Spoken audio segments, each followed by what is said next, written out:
Hello, if you're here for the first time, my name is Jenny Dye. Welcome to today's Burst of Hope, my gift to the world because everyone needs hope. I'm not going to even tell you who this story is about for a few minutes. You wouldn't believe me anyway if I told you right away. I was hard-pressed to believe it myself when I first learned it. Let's start this story when little Marguerite was only 3 years old. That was when her daddy packed a suitcase and sent her and her 4-year-old brother alone on the train to live with his mother. She was scared and didn't want to go, but she had no choice.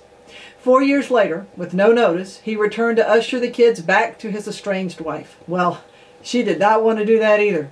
She had settled in with her grandmother, and it was the only home she really knew. Again, she didn't have a choice. Well, 1 year later, at age 8, Marguerite was sexually abused by her mother's boyfriend. After confiding in her brother what he had done to her, he was the one who told the family how his sister had been violated. The boyfriend spent only 1 day in jail. However, he was found beaten to death just days after his release. In spite of her own pain, little Marguerite was horrified. After that incident, when they were returned to their grandmother yet again, Marguerite didn't protest. She couldn't. The trauma of all that had happened was simply too much for the little girl to handle. Marguerite bottled up her pain and simply quit speaking. She thought if she spoke, her mouth would just issue out something that would kill people randomly, so it was better not to talk. Nearly 5 years would pass before a word would pass from her lips. She had learned way too much about how cruel life can be. The hope had been crushed from her. But was it really crushed, or simply lying dormant until someone gave her the courage to hope again? Well, let's see what happened when she was 15. It was a close friend and teacher that gave Marguerite the courage to begin to hope again. This woman believed in Marguerite and simply loved her.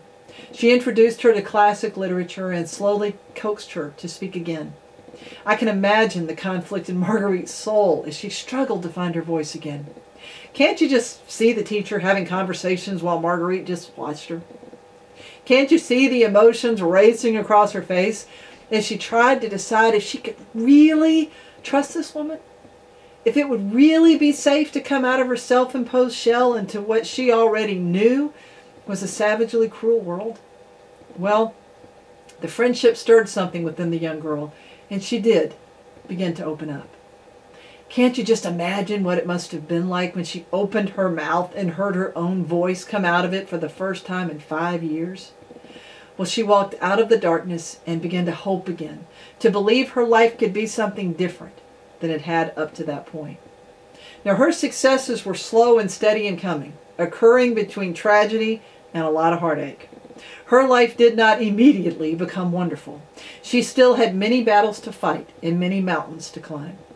You see, little Marguerite also had a baby out of wedlock. She had a lover who forced her to work as a prostitute. She married and divorced multiple times, and she lost her son to a kidnapping for a while. Many things happened to her and around her that should have kept this woman from following her dreams. But she didn't let the obstacles stand in her way. She let them be stepping stones from which to learn.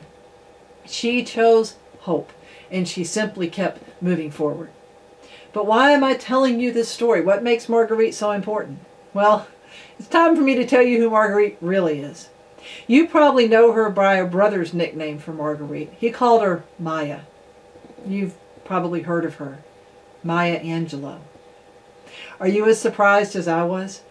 I was absolutely amazed that this icon of grace and wisdom has endured so much tragedy. Her life story is not always easy to hear. It's not as pretty as her acclaimed poetry. It's hard to believe that mute little girl has gone on to be billed as poet, dancer, producer, historian, playwright, director, best-selling author, and in her 80s now, she still performs and speaks across the world. You know, Maya's life was far from easy, but it was out of the struggle and pain that she found her voice. It was out of her pain and struggles that she gained the wisdom and empathy that pours out of everything she does. Here's the truth. She would not be as powerful if she had not had to overcome great pain. She would not be able to impact lives so powerfully if she had not learned the power of choosing hope over and over again. Any of the things she endured could have made her decide to curl up in a ball and never live again. Who would have blamed her? Especially those of you listening to me who actually have curled up into a ball. It makes your choice easier when you see other people making the same choice you have, because now you can all live in misery together. But is that really what you want? I don't believe so. Because you're listening to Burst of Hope. There is something perhaps buried deep inside you right now that wants to live your life differently. You want to choose hope again. Let Maya Angelou's story give you the courage to come out of the darkness and choose hope. Her success and influence was slow in coming, but it came. In spite of what you may have heard, there is no such thing as an overnight success. Put that out of your mind. You've got to hold on. You have to believe that you will find your voice, and you will. Success is on the way if you simply decide you will never quit. Will you be as famous as Maya Angelou? Maybe, maybe not. That's not the point. The point is that you can turn your pain into great things. You can let pain become your friend because of all the sympathy and passion it allows you to live with once you have overcome it. Remember my definition of hope? Hope is the bird that sings to the dark while it is still dark. It sings to the dawn while it is still dark. You can choose to sing before the light starts flooding into your life, believing that it will come. I'm here on the journey with you. Remember, the choices you make today will determine the rest of your life. So choose hope.